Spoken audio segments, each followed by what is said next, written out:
Bienvenue sur cette vidéo. Alors aujourd'hui on va aborder deux points hyper importants justement pour votre communication, justement sur la teinte des sacs lorsque ces derniers sont teints par exemple en bleu marine, et aussi de par la qualité de confection que Sac Personnalisable va proposer et ce que vous pourrez retrouver sur le marché.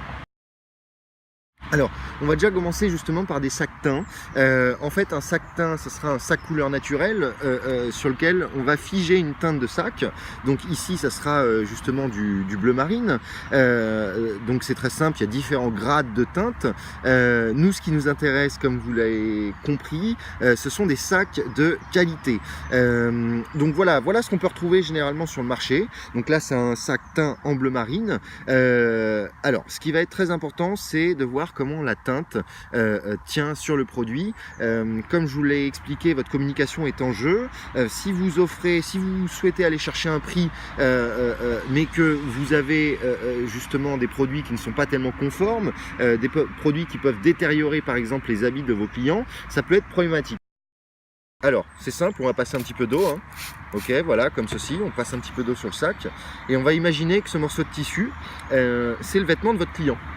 Voilà, quelques frottements du sac, par exemple sur le t-shirt de la cliente, voilà, comme ceci, au cours de la journée. Voilà ce qu'on obtient.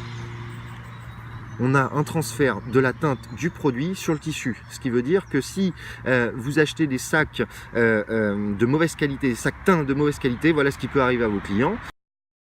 Si on fait exactement la même chose sur un sac qu'on va proposer, par exemple, on va faire exactement le même test.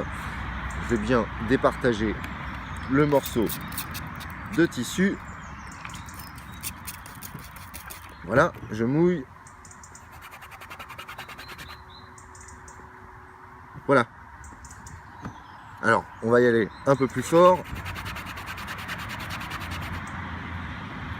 Aucune déteinte.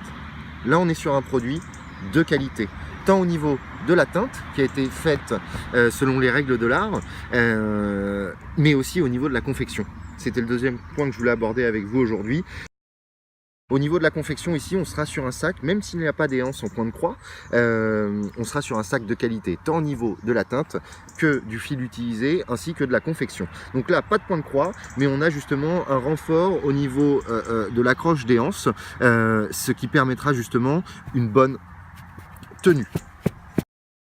On a un bon fil utilisé, on a une couture sérieuse et on va avoir également justement à l'intérieur un niveau de détail qui le sera tout également au niveau de la confection. Vous voyez, là on est sur une bonne confection, sur des techniques selon des règles très strictes que nous avons avec nos fournisseurs. Je vais vous montrer aussi un petit peu ce qu'on peut aussi retrouver. Alors voilà la confection qu'on peut avoir à certains moments, qui peut justement altérer sur la robustesse et la tenue du sac. Donc là, on voit clairement que le point de croix n'est même pas fini. Donc là, on est sur vraiment un sac publicitaire basique. Donc faites très attention pour votre communication, pour vos clients, parce que justement, c'est votre image de marque qui est en jeu.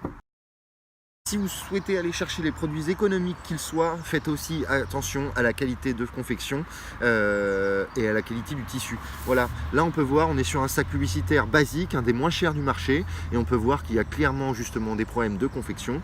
Donc voilà, si vous avez besoin de sacs les plus économiques qu'ils soient, parce que vous avez un petit budget, faites très attention, parce que en allant chercher le moins cher possible, vous pouvez avoir ce type de problème justement sur la matière première.